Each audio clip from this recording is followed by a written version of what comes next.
go.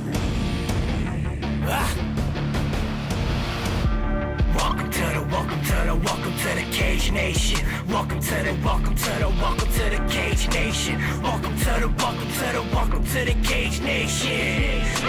No one can drop us, no one can stop us. We are the warriors, no one can top us, no one can rock us. We are the warriors, no one can drop us, no one can stop us. We are the warriors, no one can top us, no one can rock us. We are the warriors.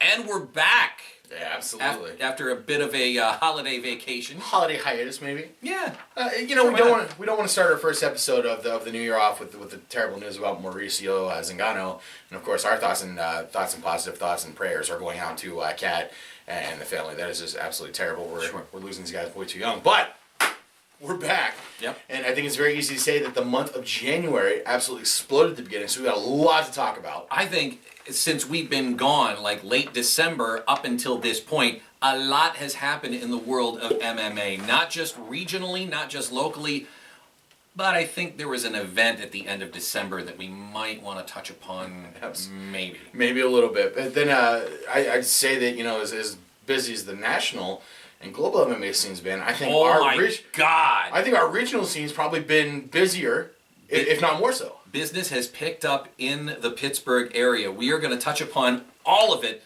on this week's episode of Cage Nation TV. The Steel City episode, we're calling it. I'm Drew Shannon. He's Albert Cameron. Welcome to it. Hope you had a wonderful holiday season.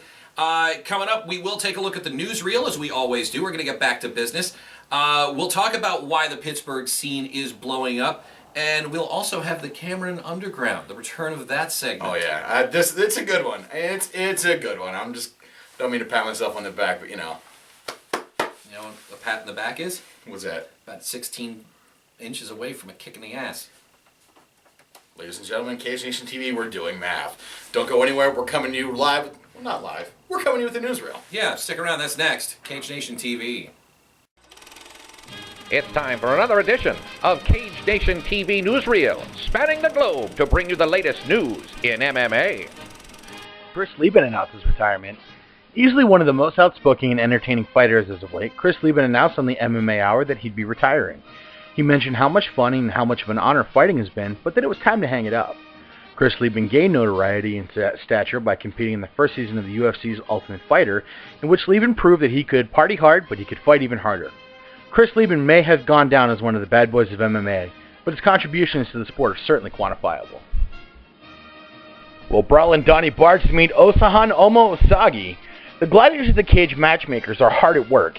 Coming off of a fresh victory at North Shore's Rise to Power 3, Brawlin' Donnie Bard has had an opponent named for North Shore's Rise to Power 4. He meets Osahan Omo-osagie, the boxing prodigy. Omo-osagie is coming off of a win at Complete Devastation MMA 9, an upset victory submission considering that Omo-osagie is the purest boxer. Bard himself is coming off a knockout victory. Bard has knockout power. Omo-osagie is clearly not a one-trick pony. Ladies and gentlemen, this is the fight that you don't want to miss. Is Jarrell Hodge the next one to get a shot at Rich Catalina's title?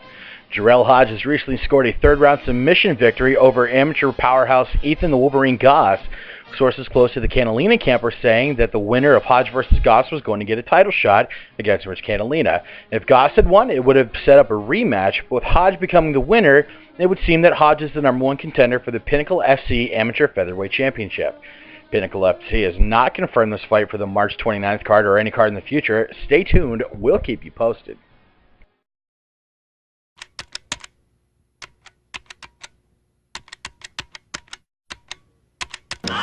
Don't worry about remote signal blockage again. Introducing the Top Mount. This low-profile shelf is perfect for placing your cable box where you can use it. The easy-to-install lightweight shelf is designed to fit behind almost any flat screen TV, with or without a wall mount. The Top Mount is perfect for easy access to cable boxes, game consoles, and DVD players. Don't have your signal blocked again. Order your Top Mount today at thetopmount.com.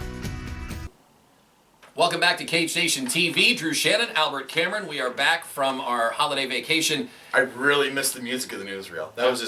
I liked hearing that. That was good.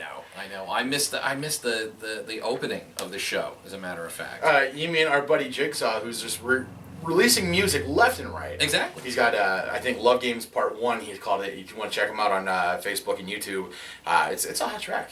I mean, I didn't start out as the biggest fan of hip-hop, but after hearing We Are Warriors, the Cage Nation TV theme song, I'm like, okay, well, this guy's clearly got talent. And Love Games Part 1's a great track, so you guys need to go check it out right now. Jigsaw knows his stuff. He does. He knows fights, he knows music, he knows fight music. So, what better partnership you could get? Drew, before we get into reasons why the Pittsburgh MMA scene is blowing up, I think we need to talk about the broken shit in the room. Let's talk about that. Let's talk about, by the way, it's nice to see you. Oh!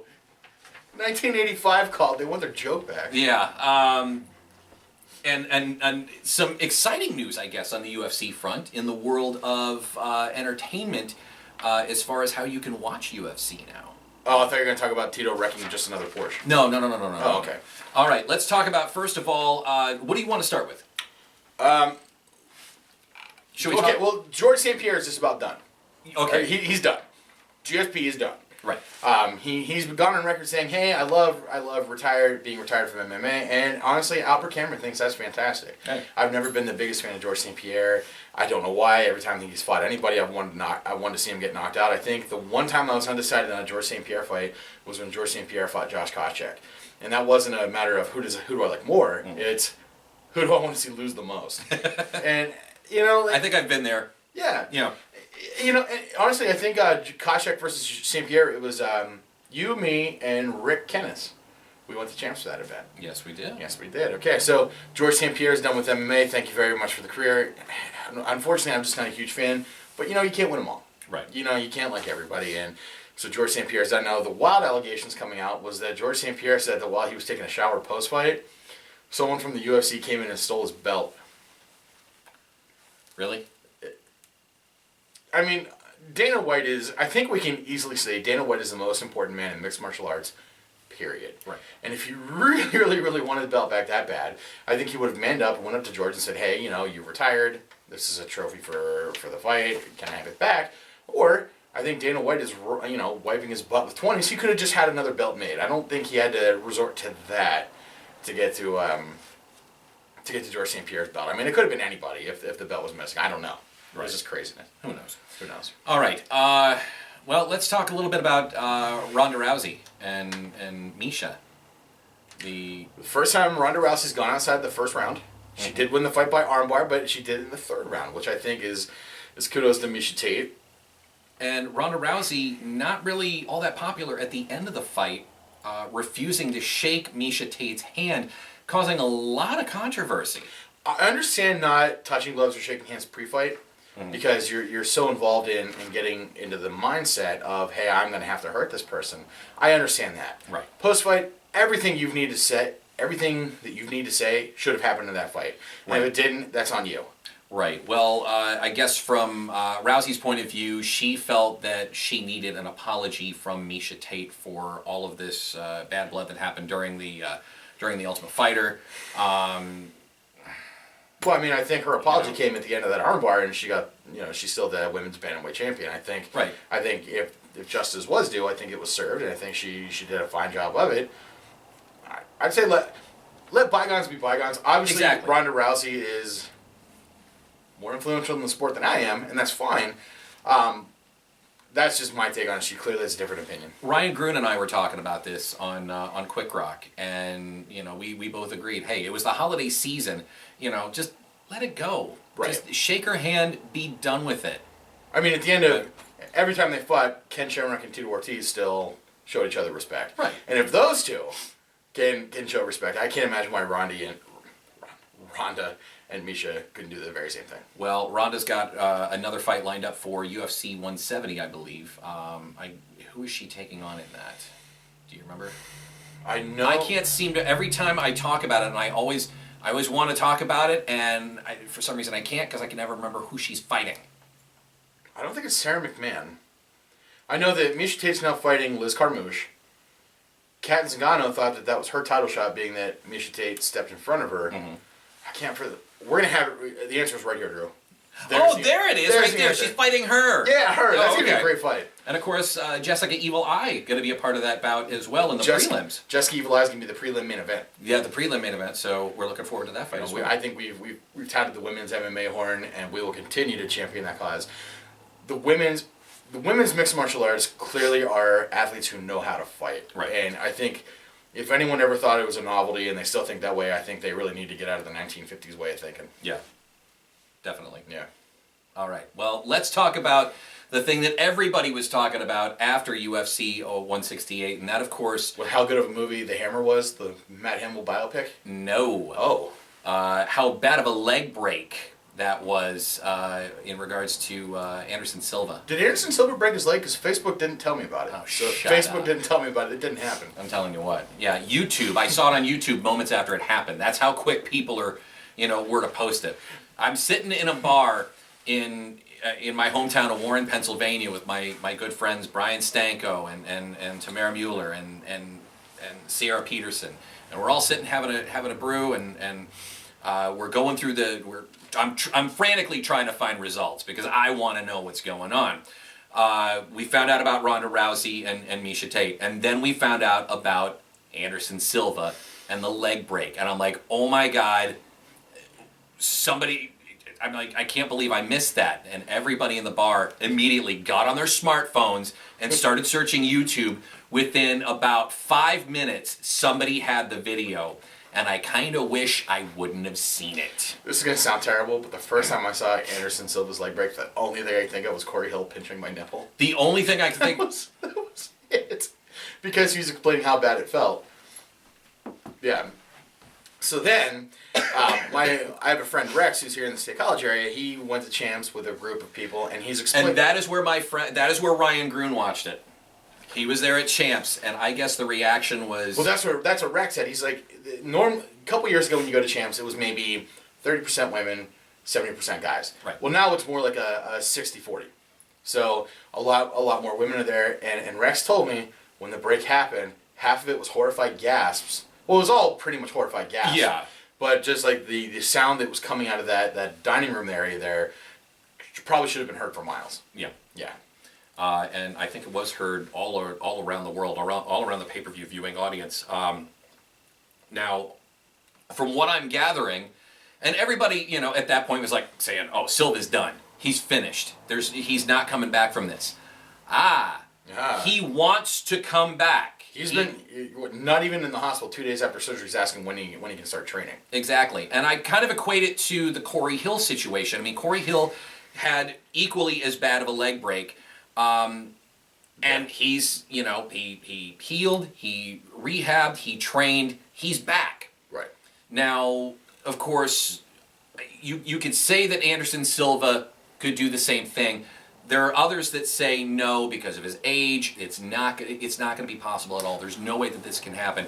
I think if the guy has heart, which he obviously does, he's got the desire to get back in the cage. Yeah. I think he can do this. I think there's no doubt in my mind that you could see an Anderson Silva comeback. So we're just going to keep our eyes open and ears to the ground. I'm not saying that I put a whole lot into superstition. Mm-hmm.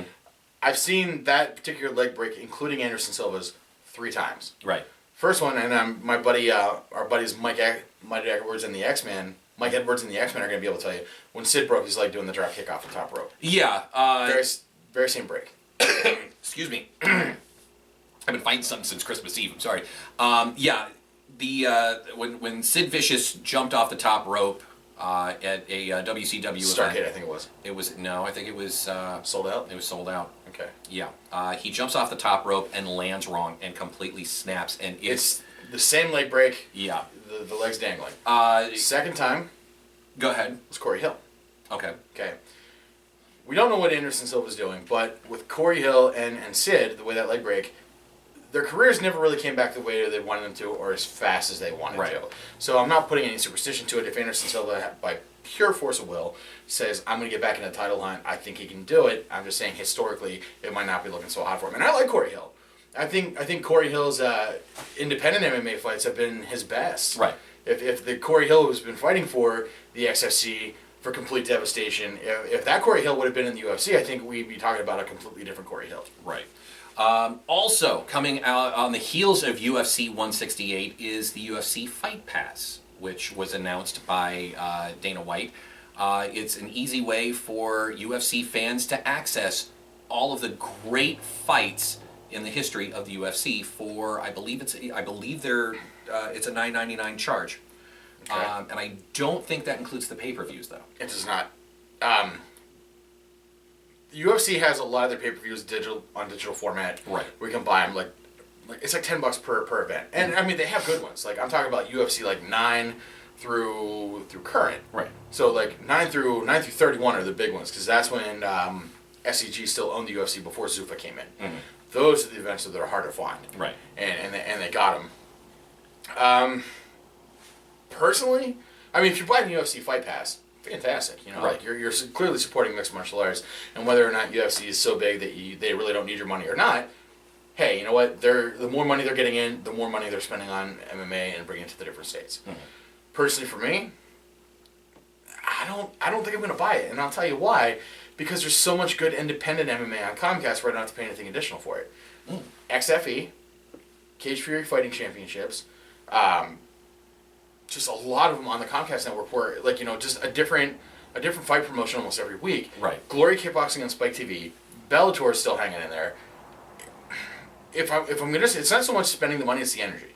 If I have 24 hours in a day, 8 of those are sleeping, 8 of those are working, so I have 8 hours of Albert Cameron time. Well, let's say 6 because of driving and stuff. Okay.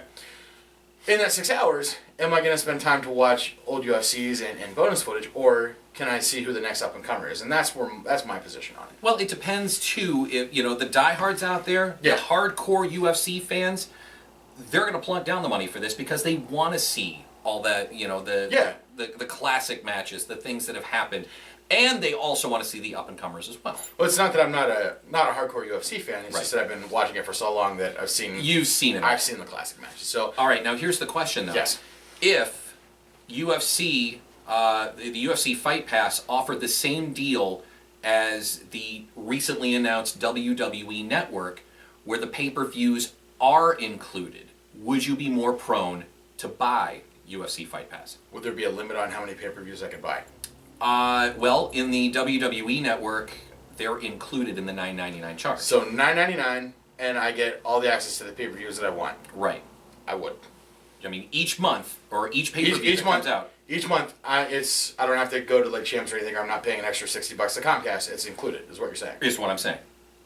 Yes, I would do it. Okay. And we're not saying that is part of the deal, But if because that it's not. if that were the case, yes, I would do it. So Okay. if Dana's listening, that might be a good opportunity because You might want to take a hint from Uncle Vince and, you know, yeah. maybe kind of look into that. Okay. All right. Diet Tribe over. Is there anything else that we missed that we want to talk about? On a major scale, I think we got it covered. I know somebody's going to probably be like, well, hey, you didn't talk about... Well, you know, you can talk about it. Yeah, that's fine. I mean- we'll talk, you know, we'll see it and we'll be like, oh, yeah, we missed this, blah, blah, blah. We'll talk about it next week. Spoiler alert: Hollidaysburg native Charlie Brenneman was in the UFC again. I'm not going to say how that fight ended, but he was there, and I'm sure you'll see him by now. We'll say how the fight ended. Minute 45 in the first round, Brenneman loses by tap out, unfortunately. So Charlie Brenneman's return to UFC, not Stellar, but not bad. not a victorious one, but he's back. So let's hope that he can get back on the winning track, and we'll see what happens with his return to UFC. Fantastic. Anything else? No, I just had a ring announcer in my head. All right, how about this? Let's take a break. Okay. Do we want to show a video from our good friend Ryan Grun at CPA MMA? Speaking of Anderson Silva, let's do that. We're going to go to Ryan and his gym at the Creekside Plaza at 1700 South Athens Street here in State College, Pennsylvania. Let's go to that right now. We're going to break down the Anderson and Chris Weidman fight. The second one, where Anderson broke his leg. A lot of people might just look at it and go, oh, they just clashed shins. That's all that happened. And one shin lost, one shin won. But there's a lot behind it. Anderson was southpaw, so he was right foot forward. And Chris was orthodox, so he had his left foot forward. So they're in mirrored leads, if you will. This allows Anderson to throw rear kicks fairly easy. However, they're easy to be checked because they're coming from the rear, and in this case, Chris could see them coming. So the first one actually landed. So he kicked, he did his rear kick, and it landed. Okay? Now it's interesting, you watch the fight, after he kicked, you see him go back and he's kind of testing his rear leg. I would be willing to bet that he injured that leg with that kick, and it wasn't even checked. So I don't know if there's a pre-existing injury or something, but I believe that kind of set everything in motion for what did happen. So that was the first kick. Didn't get checked, inside leg kick. Pretty rare to see a leg break. However, something that does happen with inside leg kicks, and we see this a lot, especially in the UFC, in mixed martial arts, is the kick rides up. They don't check, the kick rides up, and it ends up being a groin shot. Happens all the time. So you end up getting foul, and if a fighter is used to throwing that, then they're going to throw it, and they're going to end up getting a point deducted and whatnot. So form-wise, if I'm coming up like that, that's going to happen, but there's a lot more behind it that can happen. So, as I mentioned, that first kick wasn't checked. He got it. The second one, he did a step into it kick. He stepped with his left foot, then he kicked with his right, but that was checked. So he just did a normal shin-up block for that, and it was checked. That one, I'm sure too, did not feel good shin to shin. Now the third one was where Chris Weidman did what we call a destruction.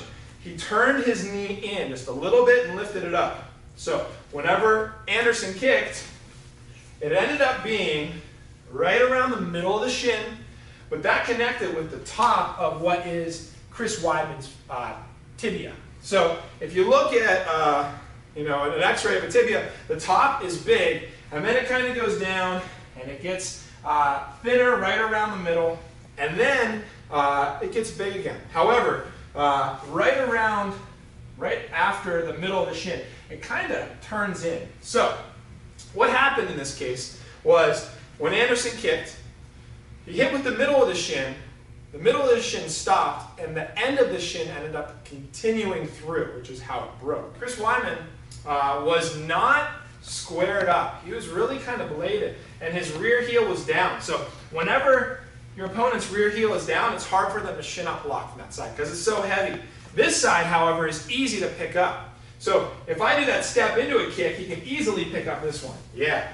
But the rear one, it's harder.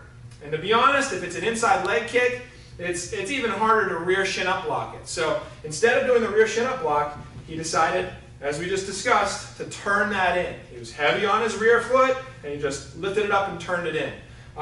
He was also protecting his body on this side. So if it was a body kick, don't worry about shin up blocking right now, he was protected. Okay? Or if it was high, he was protected. Then the last part of it that he actually did was he scooped out. So in the event that it missed entirely, he actually scoops it out. So all of that actually great form on Chris's part. However, as I mentioned, being heavy on that rear foot is going to make it hard for you to shin up block with your rear leg. Anderson's form, he didn't rotate into it. Proper Muay Thai form insists that I rotate into the kick. So if he's not blocking, I rotate. My heel is facing my opponent. I rotate the entire way through. Now Anderson didn't want to do this, and for good reason. He's in an MMA fight. He has to worry about getting taken down. So if I'm always rotating the whole way into my kicks, that can be a problem if I have someone as good at wrestling as Chris Weidman is. So he was not rotating the whole way in. He was rotating just a little bit. So his toes were kind of facing off to the side. And because of that, his hips were not entirely turned over. Now, if you think about the shin bone, it's very similar to a 2x4. It's wide and then it's skinny. So where it's skinny, if you try to break it along that line, it's harder to break it. But if you turn it over and you try to break it on the wide line, it's a lot easier. So that's how the shin is. The front of it is that thin line. If I hit with the front of my shin, it's very strong. But if I hit with the side, when he destructs it, it's going to be easier to break it. Whenever Anderson kicked, like I said, he had his hips turned over just a little bit. It was almost enough. But the top of Chris's tibia won. So as he kicked, that's when the rest of the leg continued going. And the other part of this is Anderson actually whipped into the kick. So don't worry about blocking. If I just whip kind of a body kick at Dan, and my foot and everything comes and slaps in to the side, that's more of a whipping kick, and I don't rotate as much into it, kind of like a snap kick. If I do a good tie kick, my shin's going to come across the midsection or across the thigh. So it's going to be along the side. If I snap it, it no longer becomes the front of the shin. It becomes kind of the bottom, more of the foot. Okay? And my knee stops moving. So that's where the power stops. So because of that, if you think about now taking a stick and then slamming it across the tree trunk's not going anywhere. The stick's going to lose. We know that. But the stick stops everywhere except for right below where you hit it. That's where it breaks. And that's what happened to Anderson's leg. It didn't break right on contact where it was the middle of the shin and the tibia. Okay? It broke right below it. So it was more down here, not in the middle. Proper technique for an inside low kick. As I mentioned, we got to be careful with groin shots, and we have to be careful with the destructions. However, if we hit with the top of our tibia, and we have to worry about the top of their tibia, it's going to be kind of a neutralizing situation if they do destruct it. So when I kick, and it's going to be an inside leg kick, to do it safely and actually to have more power, and it actually need to be closer to him. So if he does not destruct it, and I do my inside leg kick, it's going to be more the top of my leg hitting. Now there's problems with this. I'm getting a little bit too close to him, so a lot of people don't want to do that. They want to stay out, and they want to kick with their foot and the bottom of their shin. So, like I said, to do this correctly and effectively, I need to be in close. Well, now I'm in punching range. I have to worry about that. So, having an outside angle right here helps out a lot, and then that can make my shin actually hit directly across the front of the thigh. If he destructs it, it's top of my tibia to top of his tibia. It still hurts, but I'm not breaking my leg. If he does not destruct it, and I'm kicking, I win. So having that outside angle, I don't have to worry about the punches as much. I can protect myself up high with my hand on my head, my shoulder rolled, my eyes forward, and then my leg is staying safe by kicking with the top of my shin instead of the bottom. I'll reference a few different fights where this actually happened. This isn't the first time. Everyone that's familiar with the UFC knows it's happened once before in the UFC, but there's documented cases of this happening several other times, which we'll post in the information for this clip for you to check out. And I guarantee this isn't going to be the last time that we see it. Now that people are starting to understand that this is possible, we're going to be seeing it a lot more often. And props to Ray Longo for actually pointing out that this is a destruction. It's a Filipino martial arts technique, which is pretty cool to see this translating into MMA. But like I said, this isn't going to be the last time that we see a destruction, and this is only one of them too. There's a whole bunch. All right. Well, thank you very much, Ryan, for that insight into what happened. I mean, it makes a lot of sense.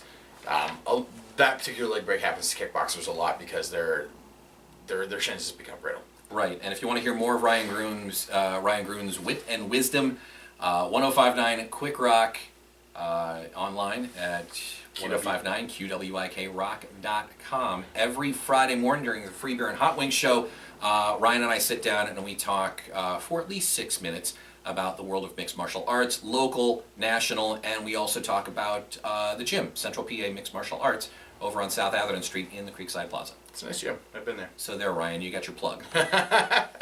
Okay, well, so we talked about the last time Cage Nation TV aired. We ended with our countdown special of the New Year's of what the things that were awesome that happened to us in that year. Right, and what was the number one thing? Number one was Cage Nation TV coming to Pittsburgh. Right. And boy, am I very glad in hindsight that we did. Because between that air date and today where the episode's taping, there's so much that happened in between here. All right, so we talked about the UFC and we talked about the national scene. Let's talk about the regional scene and let's talk about Pittsburgh and why you need to be at a Pittsburgh fight this year. Yeah. First of all, not just one, but I mean, I think you need to be at like all of them. First of all, this exploded on Facebook. Cody Garbrandt, Dominic the Honey Badger Mazzata. It is gonna happen. And we couldn't be more happy. Of course, if you recall from the end of Gladiators of the Cage, North Shore's Rise to Power 3, at the end of Dominic Mazzata's bout, somebody came into the cage. That was awesome. And kind of went toe-to-toe, face-to-face. And they probably could have thrown down at that particular point in time. As we told you, that was Cody Garbrandt. And you guys know that by now. These two have agreed after, and there's been a lot going on. It's been a lot of back. I think at one point Cody Garbrandt said he'd fight Dominic Mazzata for $1 to win, $1 to show and $1 to win, as long as he got to sell tickets. I think the fact that this fight is happening, that the bout agreement's been signed, it says a lot about the two promotions working together. One, Gladiators of the Cage, where Dominic Mazzata's the franchise fighter, and then Cody Garbrandt, who's done a lot of fighting for Pinnacle FC. All parties involved realize, hey guys, this is a superstar fight. Yeah. We need to make this happen. So cooler business has prevailed. Because, I mean, both Gladiators of the Cage and both Pinnacle FC know they've got franchise fighters. This fight is the fight that's going to bring Pittsburgh to prominence. Exactly. I mean, this is probably easily the most hotly contested fight that we've seen in Pittsburgh. And, you know, a big thanks to our buddy Jim Ajay and then Jeff McConnell. I mean, I think we've all been working in unison to bring this information together. This fight is so immense.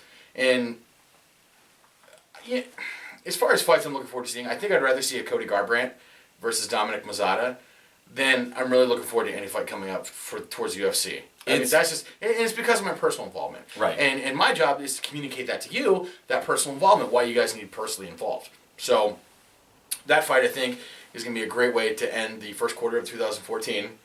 And it's going to be absolutely fantastic. I'm excited. Now, something we also learned over the break, and we were told by, I guess we had found out through Cody Garbrandt himself, just by Facebook messages, or just messages on Facebook, let's just say, that he was never told not to be at Stage AE that night. I'm not sure where that information came from, but I'm glad it got cleared. And so we apologize for the misinformation. We're only going by what we were told. And emotions were so high that night. I mean, it could have only come from somewhere. Who knows? So, but we are looking very forward to this at Gladiators of the Cage. March 15th, we'll have more details on that to come. Well, 2 weeks after Gladiators of the Cage, Mazzata versus Garbrandt, we've got another fight in Pittsburgh. Pinnacle FC is promoted. Now, we've talked to a lot of folks who are very, very big fans of Pinnacle FC.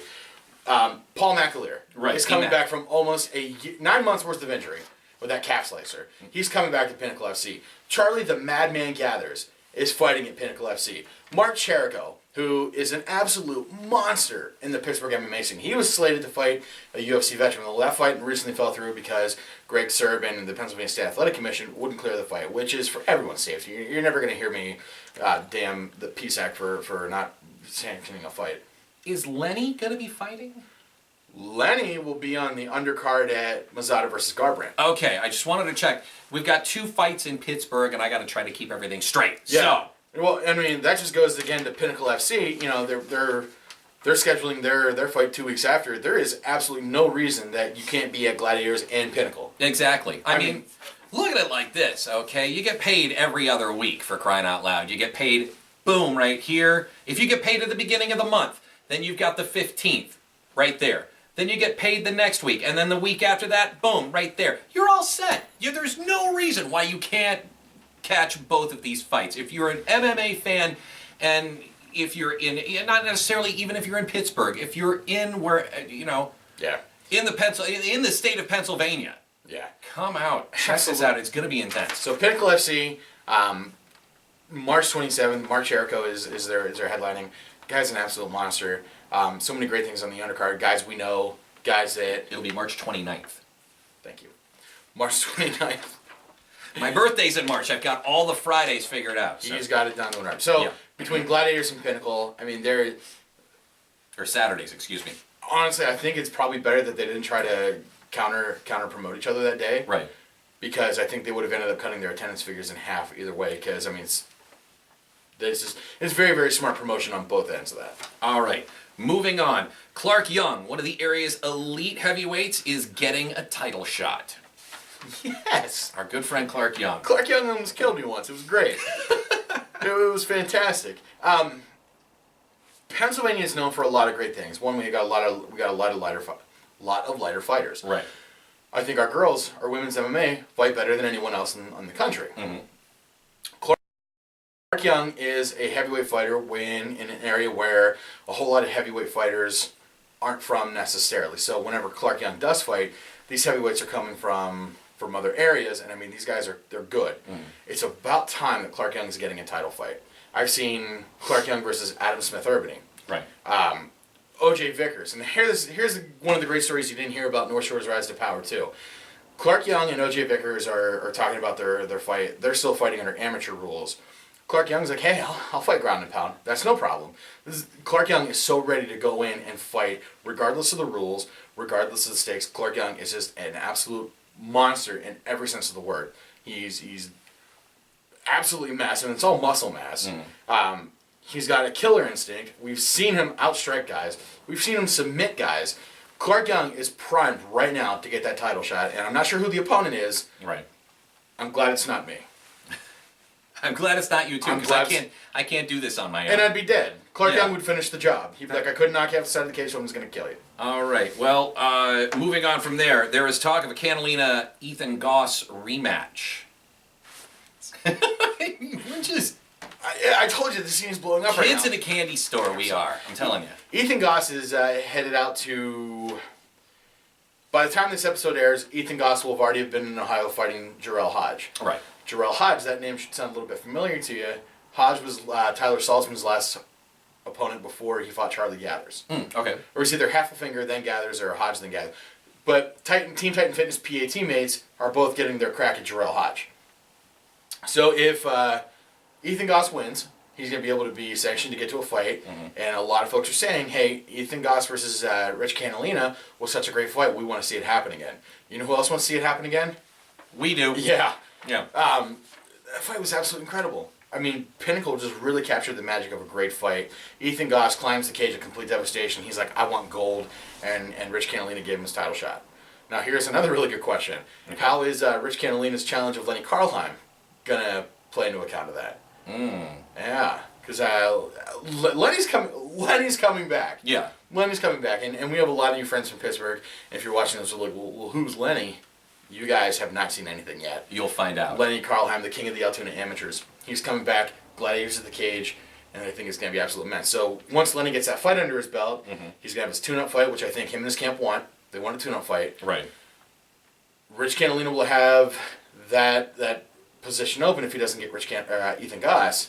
So then will Lenny versus Catalina answer the challenge, get in the way of a rematch that may potentially have a title fight implication to it? Well, we will find out. Absolutely. As soon as we find out, you guys will know. That's right. You guys will totally know.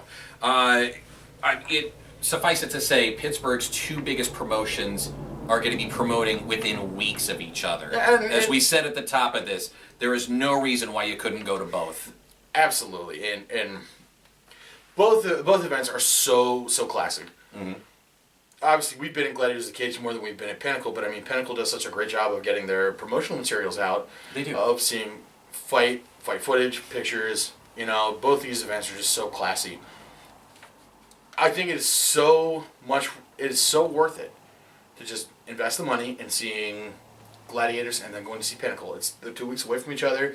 You have the week off to recover, and it makes sense that if you're saying you're a fan of MMA, like here from State College, we're 3 hours away. Right. If you're in Altoona, you're 2 hours away. You know, there's just no reason. If you say that I'm a big fan of the UFC and I train UFC, bro, there's no excuse for you not to be in Pittsburgh. There you go. You know, like I don't want to hear it. If you're walking around wearing your tap out shirt, sitting in a bar, being like, oh man, I could knock Dominic Cruz out, and you're not at Pittsburgh at Gladiators Cage and Pinnacle, I don't want to hear it. I have no time to listen to what reasons you may have. If you're within that 3 hour driving distance, you need to do yourself a favor and go see him. We're going to go to. We'll be at both too. Yeah. We will provide not live coverage. We'll have live coverage on our Twitter feed. We will be there providing coverage for Cage Nation TV at both events. On the 15th for the Gladiators of the Cage and on the 29th for Pinnacle FC. Yeah. It is going to be a great month. March is just going to be a fantastic month for fights. Drew's birthday, St. Patrick's Day, Pinnacle FC, Gladiators of the Cage. I'm telling you just what. saying. I'm just saying. I, honest to God, I'm going to be lucky to make it out of the month alive. That's all there is to it. You kick off the month with my birthday, and you wrap it up with Pinnacle FC, and you've got fights in between, just all sorts of stuff. Yeah. You might want to look for a new co-host, at least in the month of Well, April. there's always. Give me the month of April to recoup, and then Well, we got a couple waiting in the wings. We got Mike Castley, and then of course we got Rob Lynn. I'll be all right. I'm just. There's talk about WCC coming back to Pittsburgh. Hell yes. We'll It's okay. We'll edit that.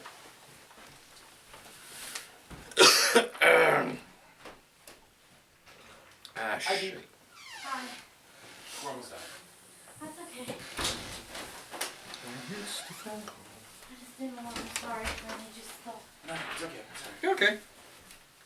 Okay, so we'll start it. I'll go back in the bedroom. All right. Will you If I come put through? my stuff away. Yeah, I'll come through real quick. Okay. Sorry. It's okay. Jeff McConnell's wife wouldn't do this. What? Jeff McConnell's not married. I'm just saying that's why she wouldn't do it. Okay, we'll start with the line. WCC's coming. What's up? You coming in? Okay. Okay, ready? Yeah.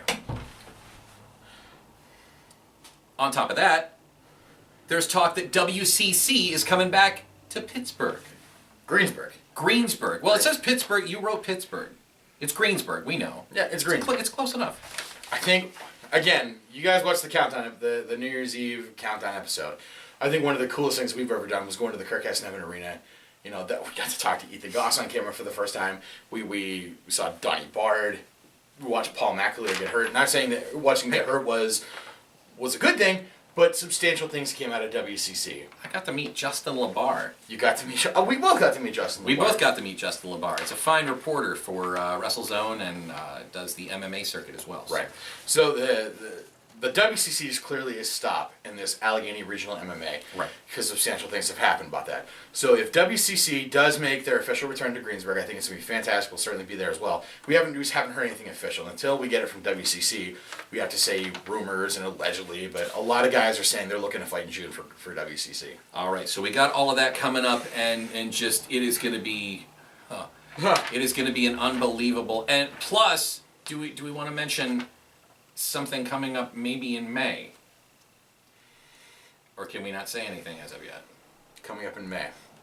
Yes. Fair, what's coming up in May? A certain organization making their way to Johnston. Oh, well, that's already been put on Facebook and Twitter. We can tell you that Gladiators of the Cage is coming to Johnstown in May. Okay.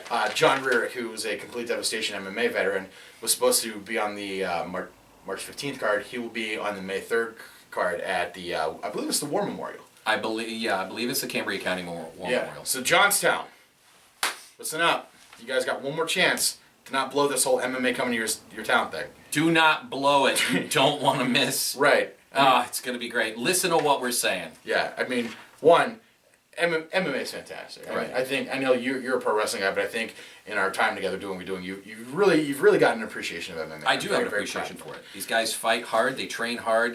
They give it their all. Absolutely. So the last time MMA was in Johnstown was 2 years ago.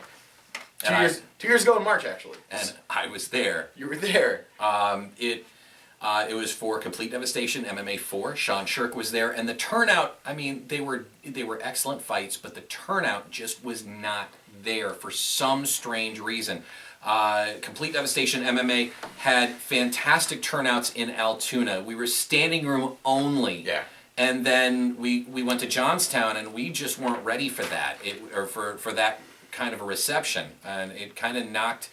I will say personally, it kind of knocked the wind out of my sails. I think it scared just a little bit. Scared promoters too.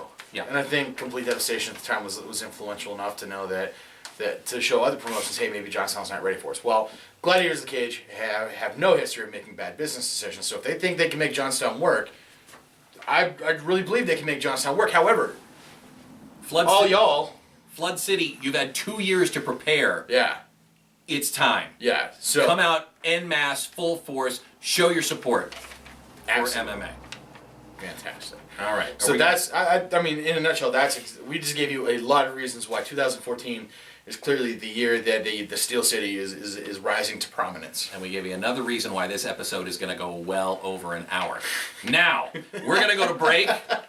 When we come back, it is going to be the Cameron Underground, and then we're going to wrap this thing up for our first show of, well, technically it's our second show in January, because It was, yeah.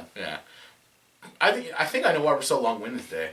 We're so happy to be back in front of the camera. Excited. We're just happy to talk to people about it. All right, we are. And we're going to be talking to you here in just a bit. The Cameron Underground coming up next, Cage Nation TV. Hello, MMA fans. Look, people. MMA fans. And we're wrestling guys on an MMA show. Holy moly.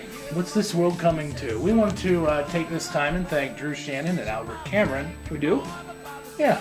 All right, For allowing us a little bit of their time here on Cage Nation Television to promote the Pro Wrestling Rundown. Do I have to do all the talking here? Come on, guys. Show us a little bit of love. We're showing you some love.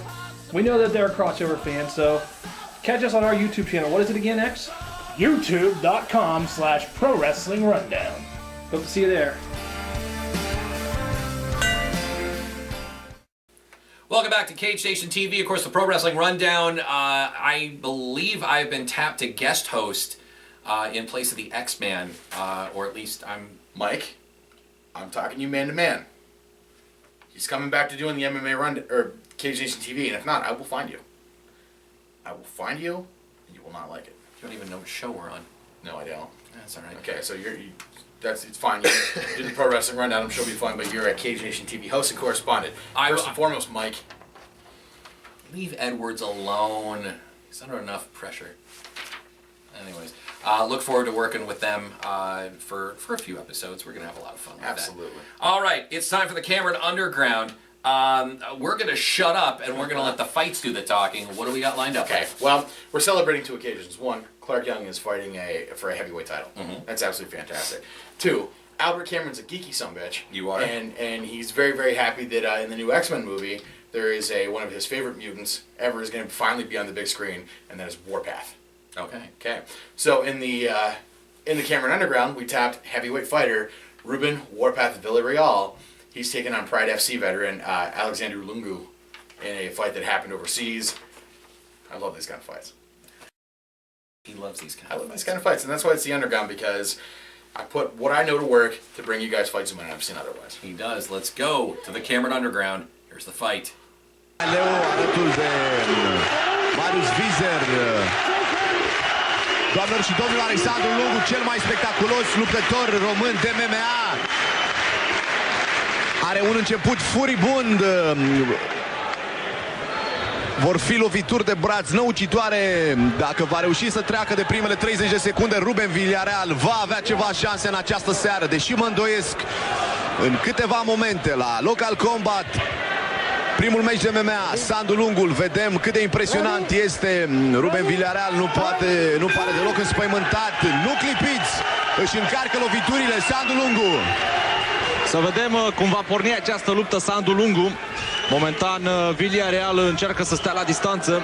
Este cunoscut pentru loviturile de braț năucitoare pe care le trimite. Își cere scuze. Villarreal a fost probabil o lovitură joasă de picior. Sandu nu este deranjat și să vedem când va lansa primele torpile. Lovituri de braț despre care Ciprian Sora spunea că îl dor coatele atunci când îi ține palmarele lui Sandu. Iată primele croșee. Excelent lovește Sandu Lungu. Trebuie să pună presiune acum pe Villarreal. Nu trebuie să-i permită acestuia să-și folosească acel jab, acea directă de stânga pentru a ține la distanță. Sandu, fost judokan cu performanțe excelente în acest stil, știe și lupta la sol, preferă însă să țină lupta în picioare, să-și folosească loviturile de braț. Încearcă acum îl ia în brațe Sandu Lungu, să vedem dacă va încerca să ducă lupta la sol cu o proiectare. Momentan îl prinde în corzi pe Villarreal. Regulamentul de MMA permite lupta atât în clinch cât și la sol și iată o proiectare acum pentru Sandu. Cred că a fost o lovitură pe care a încasat-o Sandu și I-a deschis probabil o rană mai veche. Pus la colț, Ruben Villarreal. O superbă proiectare a lui Sandu, reușește să vină peste Ruben Villarreal, 160 de kilograme, dar mai mult decât atât, un extraordinar performer în lupta la sol. Vă spuneam, un judocan excelent. Greu va ieși de acolo Ruben Villarreal și finalizează Sandu Lungu. And there you go. Lungu winning via the flu choke, the Von flu choke. The Von flu choke. It's a the Von flu choke is a shoulder choke that the ball of the shoulder essentially goes into the neck and you can't breathe. If you read the YouTube comments about that video, kids aren't nice. No, they really aren't. Kids suck. Alexander Lungu is a portly gentleman. I mean, clearly he's not fighting at 55. Right. But kids are just mean. They really are. But I mean, I watched the tape a couple times. It is indeed a Von flu choke. And that is the Cameron Underground for the first Cameron Underground of 2014. And I think I kicked it off rather well. I think you did. All right, we're going to wrap this up. We've rambled on long enough. We'll get you back to the writing checks and trying to remember not to put 2013 at the end of them. I'm very proud. I've only written 2013 once. I've only done it once, too. It's weird. So, I don't know. All right, well, we're going to be back with another episode of Cage Station TV next week. Maybe not as long-winded, but we had a lot of stuff we had to get out of the way this week. It was either you guys are talking to my therapist, and he's expensive, so. And, of course, shout out to our friend Ryan Gruen. Thank you very much. Again, 105.9 Quick Rock, Friday mornings, 9:40, the MMA update. We talk about the national scene. We talk about the local scene. We talk about Central PA Mixed Martial Arts and the great deals that they have to offer there. You can listen to it online at 1059QWIKrock.com, 1059QuickRock.com during the Free Beer and Hot Wing Show. And that's going to do it. So thanks to Ryan. Thanks to you. Thank you. And thanks to you guys out there. Like us on Facebook, because, I mean, that's where all the good news is coming out from. I mean, if there's anything in the middle of the week we just can't touch upon in the newsreel, you better believe you're going to find it in our Facebook page. So like us on Facebook. Follow us on Twitter. I think we got a great interaction going a little back and forth with our Twitter feed. Definitely. If you like Cage Nation TV, we can actually bring the information right to you. And you can make that happen by subscribing to our YouTube channel. That way you're going to get a notification right to your convenient Google account that, hey, Cage Nation TV has posted another video. Exactly. And it's just a click of the link away as opposed to any other conventional method. So tell your friends about Cage Station TV. Tell them about the Facebook page. Tell them about Twitter. Tell them about the YouTube channel. Tell them about the website, Albert. CageNationTV.com. We'll see you next week with another edition of Cage Nation TV. He's Albert Cameron. I'm Drew Shannon. So long till next time. Let's go!